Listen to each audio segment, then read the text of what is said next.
हर के यूपी बिहार के लइके यूपी बिहार के लइके सारा डान हवे हो। यूपी बिहार के लइके सारा डान हवे हो। नमस्ते, प्रणाम। एक बार फिर से राइटर ऑफिशियल चैनल में आप सभी के स्वागत बा। और आज हम बहुत ही हिट गाना लेके आयल बाटी, रंगदारी मैटर लेके आयल बाटी।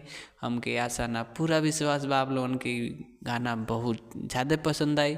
तो जितना भी भाई हमारा चैनल पर नया बाटी तो प्लीज़ हमारा चैनल के सब्सक्राइब कर ली, काहे कि हमारा चैनल पर डेली फ्री सॉन्ग आवाला। तो जितना भी भाई हमारा चैनल पर नया बाटी तो प्लीज़ ये चैनल के सब्सक्राइब कर ली और बेल आइकन जरूर दबा ली, काहे कि हमारे जब भी वीडियो आए तो सबसे पहले आप तक आवे और आप सबसे पहले स्टूडियो में जाके गाना गा सकें। तो चलिए बिना टाइम वेस्ट के लिए शुरू कर जाए आज के वीडियो। आज के वीडियो देखल जाए कैसन बा, तैयाई सुनल जाए आज के वीडियो कैसन बा। और जहवा पूछो तहवा इनकर नाम हवे हो। हर जहवा पूछो तहवा इनकर नाम हवे हो। यूपी बिहार के लइके यूपी बिहार के लइके सब डान हवे हो। यूपी बिहार के लइके सारा डान हवे हो। हर जहवा देखो तहवा इनकर नाम हवे हो। यूपी बिहार के लइके सारा डान हवे हो।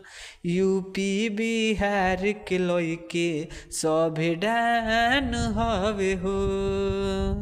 तो चलिए बिना टाइम वेस्ट किए अंतरा की तरफ चलते हैं, अंतरा देखते हैं कैसा है। उससे पहले आपसे रिक्वेस्ट है कि चैनल पे आप नए हैं तो प्लीज़ चैनल को सब्सक्राइब कर लीजिए। और जितने भी भाई हमसे पर्सनल सॉन्ग लिखवाना चाहते हैं स्क्रीन पे आपको नंबर शो कर रहा होगा।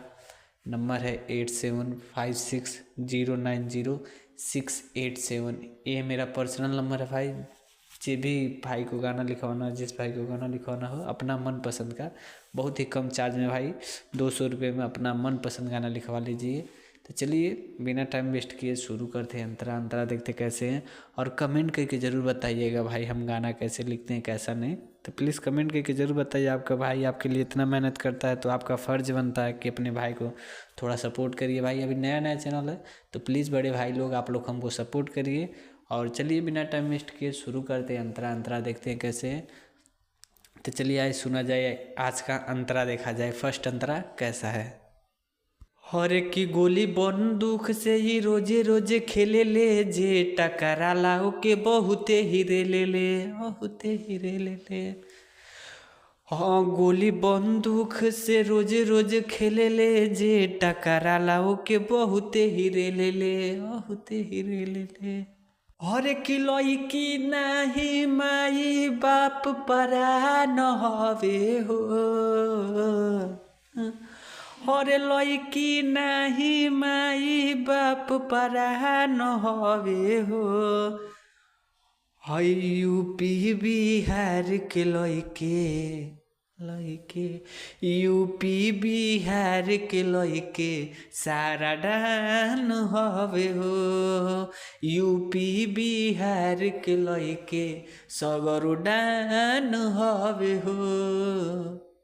तो आप लोगों को मुखड़ा कैसा लगा, मुखड़ा सॉरी दोस्तों, आप लोगों को अंतरा कैसा लगा प्लीज़ कमेंट करके बताइएगा। चलिए लास्ट अंतरा की तरफ चलते हैं। लास्ट अंतरा देखा जाए कैसा, जिसमें नाम रहता है। जो भी भाई चाहता है गाने में हमारा नाम आए तो प्लीज़ अपना नाम भाई कमेंट करिएगा, आपका नाम जरूर आएगा, ये आपका भाई का वादा है।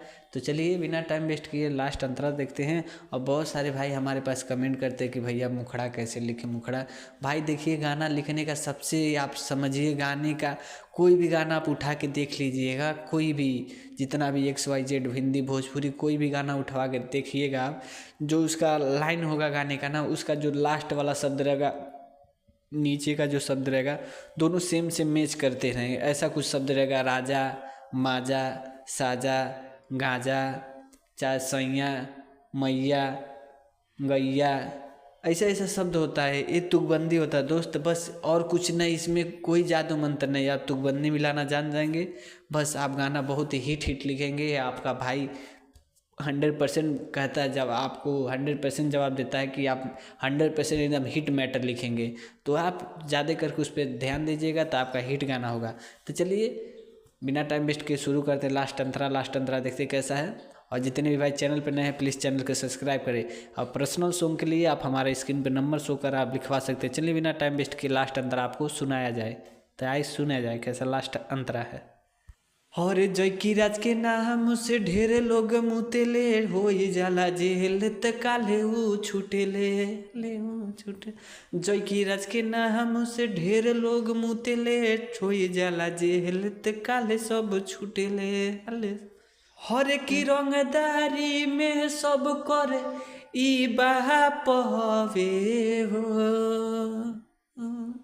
हर रंगदारी में सब करे ई बाप हवे हो। यूपी बिहार के लइके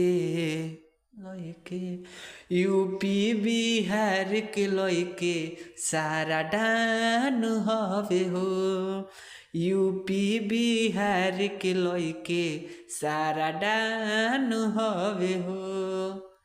तो चलिए आप लोग वीडियो कैसे लागल प्लीज़ कमेंट करके जरूर बताइए। अगला हम गाना कौन ट्रैक पे लाएं प्लीज़ कमेंट करके जरूर बताइए। मिले जाए आपसे नेक्स्ट वीडियो में, तब तक के लिए धन्यवाद। मिलते हैं आपसे नेक्स्ट वीडियो में।